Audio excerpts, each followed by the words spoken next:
Let's do this one next. On the first one, he had that bottom edge that was defined by the shape of the foliage. On this one, all of his edges are solid, but bottom right edge has that kind of negative shape where the water comes up. So right off the bat, I'm noticing in the bottom left-hand corner, this kind of wave shape that comes up here is of a similar size to this shape here.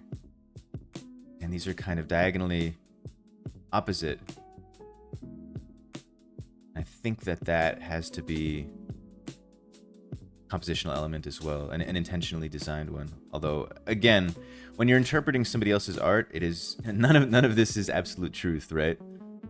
This is the interpretation. This is what you kind of get out of it. Furthest foreground elements here are these really subtle things, which is something that I do not do well.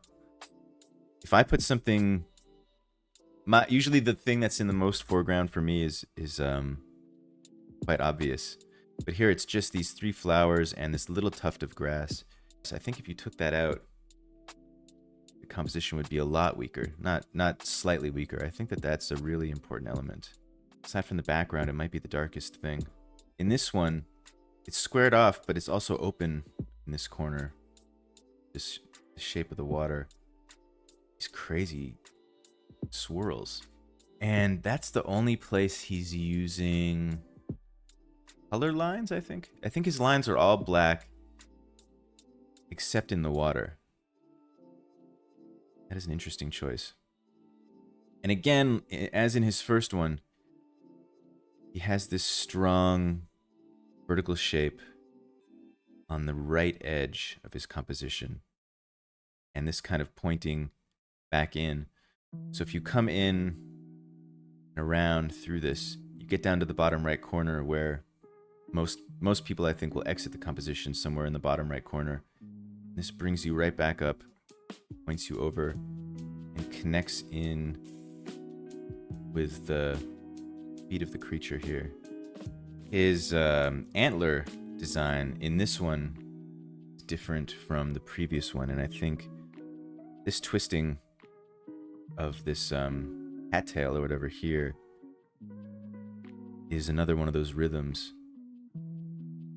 with the kind of twisting shape of his antlers. His fish have kind of a twisting movement. Like if you look at the bigger fish, it's easier to see, but the smaller fish has it too. The fish is kind of twisting from the tail into the front. I think it's another rhythm with the cattail and the horns. You didn't notice half this stuff.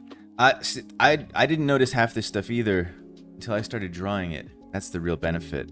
That's when you start to pick it up. You can stare at it all day long, but actually making the marks really beneficial, I think. He has two of each animal, and each one is almost identical, but I bet that there are some little differences. So let's try to draw these birds. The posture's the same.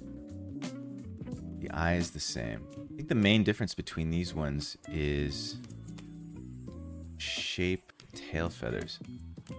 So I guess that he was going for more similar repetition. Because his turtles looks like they're in the same pose. In his kind of foliage, talking about earlier, there's a lot of variation, even though it looks kind of similar, all of these.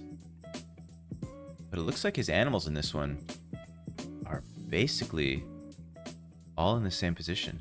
Small changes. The tail on the deer creature, those are different.